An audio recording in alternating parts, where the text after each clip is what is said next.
Čirč leží na severozápadnom úpetí Čergovského pohoria v doline potoka Solisko v nadmorskej výške 505 metrov na východe Slovenska v jeho severovýchodnej časti.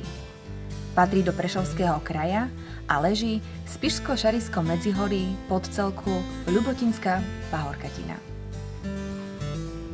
Katastrálne územie obce sa viaže na severnú časť Čergova, ktorý z pitogeografického hľadiska náleží do východných Beskýd.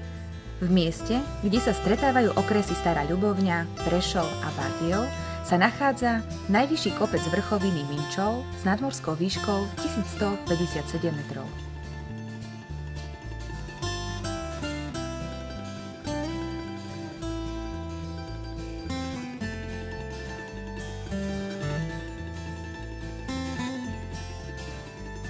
Najstaršia zmienka o Čirči je uvedená u maďarského historika Tóta, ktorý vo svojej monografii spomína Čirč v roku 1248 ako súčasť kráľovského poľovného revíru.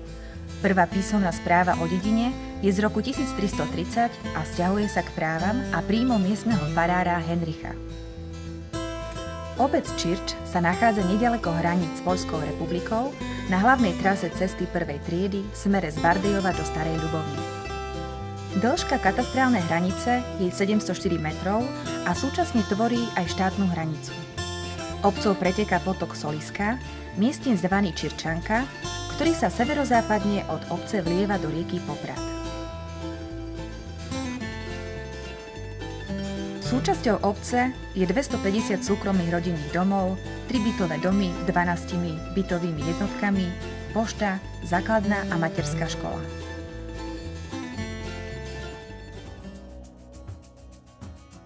Od marca 2013 vďaka projektu Spoločne pri hranici je v prevádzke multifunkčné ihrisko, ktoré slúži deťom, mládeži a širokej športovej verejnosti.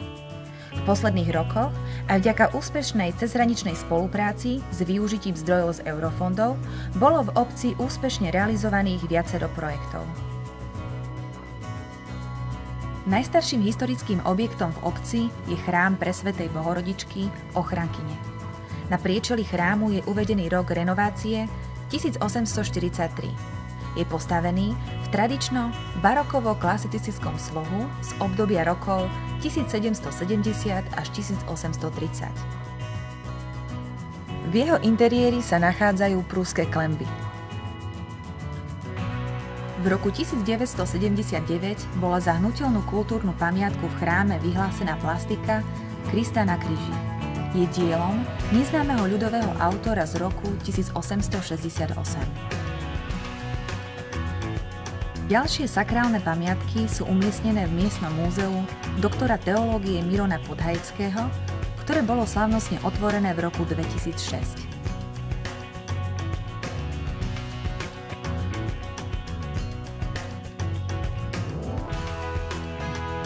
Medzi významné objekty patrí aj kaplnka, zasvetená sviatku Zosnutia Bohorodičky z roku 1898, ktorá je od obce vzdialená 2 km.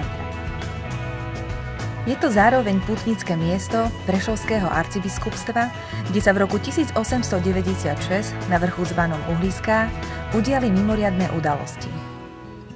Okrem tejto kaplnky sa v katastri obce nachádzajú ďalšie 4. Z nich v roku 2012 prešla celkovou rekonštrukciou cintorínska kaplnka. Bola postavená nad hrobom zaslúžilého kňaza Michala Petrička, ktorý pôsobil v obci Čirč v rokoch 1848 až 1885.